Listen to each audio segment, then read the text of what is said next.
What we talking about? What are we talking about? It's your boy Robbie, and I'm back for another react. This is gonna be coming from my boy Antonio Talks once again. It's gonna be talking about Chicago gang propaganda. I never was in a gang, never wanted to be in a gang or anything like that. That just wasn't something that was on my radar, primarily because, you know, the type of relatives and family that I have, the type of pops I had, they weren't going for that. It wasn't going for that. So I just never, and then also just what comes with that. You know, you either going to end up unalived or you're going to be behind bars.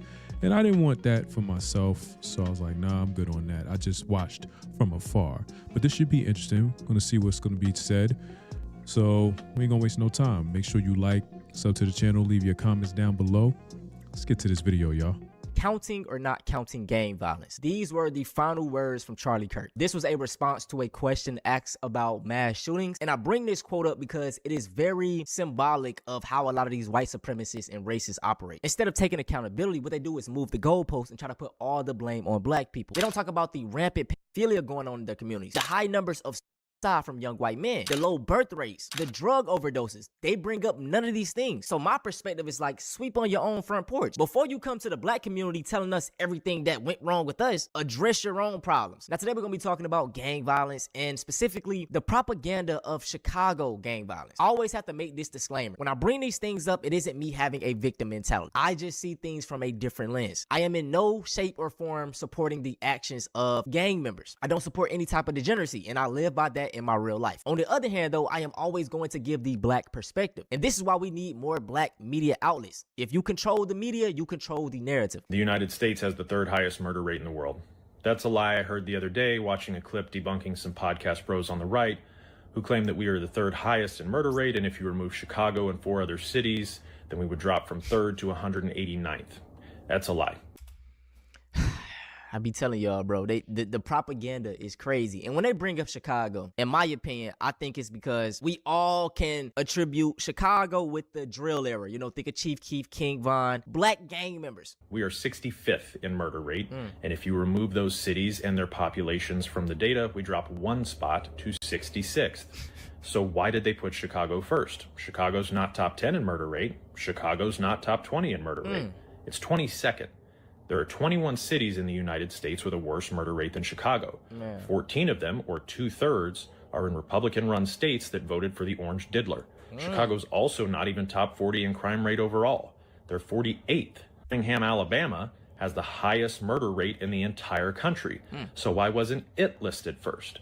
Because it's all propaganda designed to make you think that democratic policies and democratic cities are a threat to this country when the data tells you otherwise. So the thing about black gangs, right? Everybody only looks at them from a linear point of view. They never want to go back, because if you go back, it'll tell you why the black gangs or the black community in general is in shambles. Around the 1960s and 70s, black gangs were very structured. They were doing things for the community, you know, keeping the community safe. But something happened around that time, okay? President Nixon specifically, he didn't like this black unity. I'm gonna put this document in the description. Richard Nixon viewed the uncontrolled black power movement as a major threat to the internal security of the United States during the late 1960s and early 1970s. To address the situation, Nixon developed his Black Capitalism Initiative as a domestic version of his widely publicized foreign policy initiative. The Nixon presidency offered African Americans notion of black capitalism as an incentive to move away from the notion of burn, baby, burn, which was community-based things. Then in 1980, we had Ronald Reagan. So he had the crack epidemic, dropping guns off in the neighborhood. I mean, this stuff messed up the black community. And people like Charlie Kirk and all these other white supremacists, they make claims that black people were better off before the civil rights. Well, why is that? And let's talk about black on black crime. This isn't a real thing. Crime is all proximity-based. People like Nick Fuentes and others will say, black people should be in prison. Well, let's look at the stats. Black people commit about 6,000 murders a year. 98% of it is against other black people. That's 6,000 murderers. There's 40 million black people that live in America. The overwhelming majority of black people are not murdering anybody. The chance that you get struck by lightning is probably more than getting murdered by a black man. It's concentrated areas of poverty and violence. When I was a police officer, I noticed that white crime and poverty go together like black crime and poverty. The only difference is gang-related violence, which make black people go up another notch. Right. But when you talk about abandoning children, meaning fatherless homes, when you talk about people using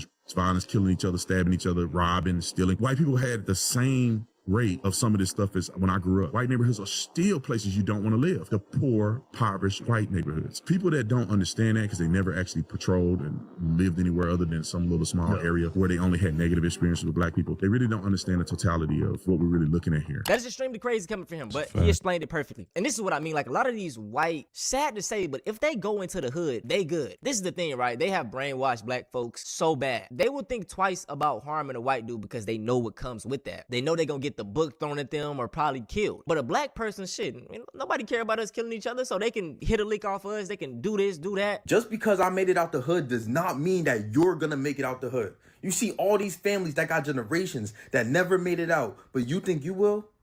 All right, I know that everything I just said was kind of offensive, but it was true. And thinking the opposite is actually very, very harmful, right? That whole "I did it, so you can too" mentality, as inspiring as it is very, very fallacious logic, right? That whole idea is called survivorship bias, and it's when some Hey, he cooking right here, right? I grew up in the hood, grew up around these gang members, but wasn't affected by it. I was able to come out successful. But on the other hand, I would be a piece of shit to come on here and say, oh, Same thing with me. Like I said, if you grew up in the tri-state area up that way, back in the late 2000s, not late 2000s, I'm sorry, early 2000s, late 90s, that gang culture had a heavy influence on black youth, especially us black boys, Dipset and all of that.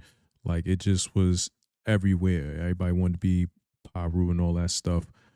But, yeah, it's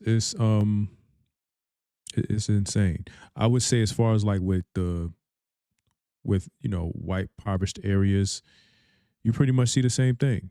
It's just that's not something that is publicized that much like you would see in our neighborhoods, because they have to keep that narrative going that, hey, yo, you don't want to live here, or you see how they act, you see how they are, you stay away from them.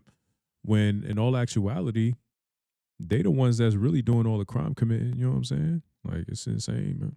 did it, so why can't you? For one, I give a lot of credit to my pops because, like I said, man, just having a father in the household, a black man in the household can do a lot for young black kids specifically. Sure. It's things that I would try on my mom that I wouldn't try on my dad. It's just, it's just having that man in the household. And even just living in this capitalistic society, everybody can't win. You can't. That is why so many people are against capitalism. You need poverty. You need a low class of people for it to thrive. And 9 times out of 10, y'all, that low class of people are going to be black. It just is what it is. It's the same way people be like, oh, go start you a business. I got a business. Everybody can't be a business owner. If everybody's a business owner, it don't work like that. So it's not having a victim mentality. It's about keeping these things in mind. We in 2026, you can do anything you want, but also stay mindful of these things and learn your history. Somebody thinks just because they did something, everybody else should be able to. For example, if somebody miraculously survived a shark attack and they see other people didn't, their reasoning will be, well, I survived, so they should have survived. And I think we all understand why that kind of thinking is insane, right? But what I don't understand is why it's so hard for some of us to apply that same logic to our lives as a part of this system, right? So many people will be quick to blame an individual person for not making it out the hood instead of blaming the structures that are keeping him there, right? How are you going to blame someone for getting eaten by a shark just because one other person survived?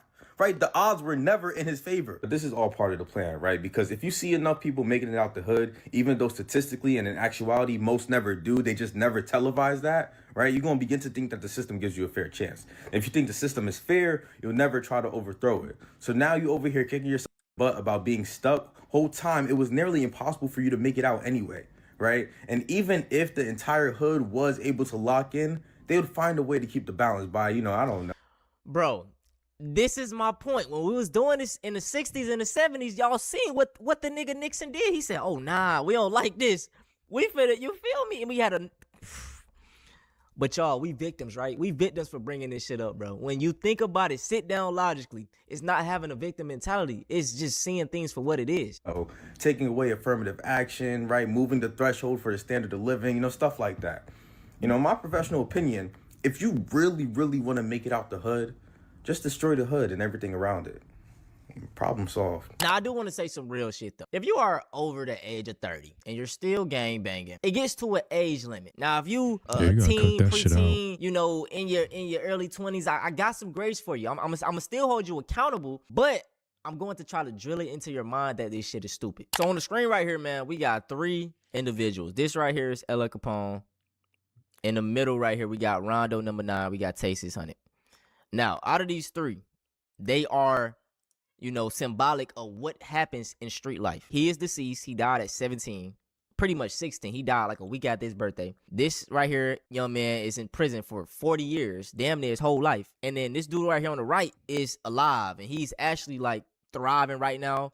He's talking about politics. It's so much things. This is Tay. I know y'all probably see his clips on TikTok sometimes, but these dudes are symbolic of what happens in the streets. 9 times out of 10, you're going to get these 2 options. The Tay option is very rare. Now, I think the solution to a lot of these gangs is us, the ones that made it, to try to pour back into it. One of my goals, and I talked about this in the previous video, was I want to put like a gaming community in one of these neighborhoods. Gaming kept me out of a lot of trouble, and a lot of times these kids join gangs and they do dumb stuff because they're bored. You know, it ain't nothing to do around the neighborhood but to get in trouble. The basketball courts ran down, the parks ran down. It's nothing to do. So when you bored, you do dumb shit. Also, a lot of these parents are at work. Homes are broken. This is another thing I don't like. We need to work on this, bro.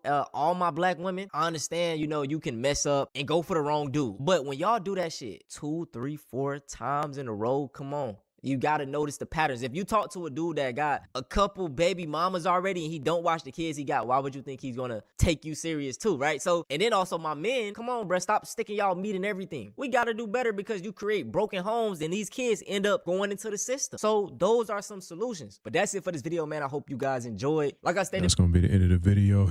Definitely has some good points there. But yeah, man. I would say this about the whole gang thing, right?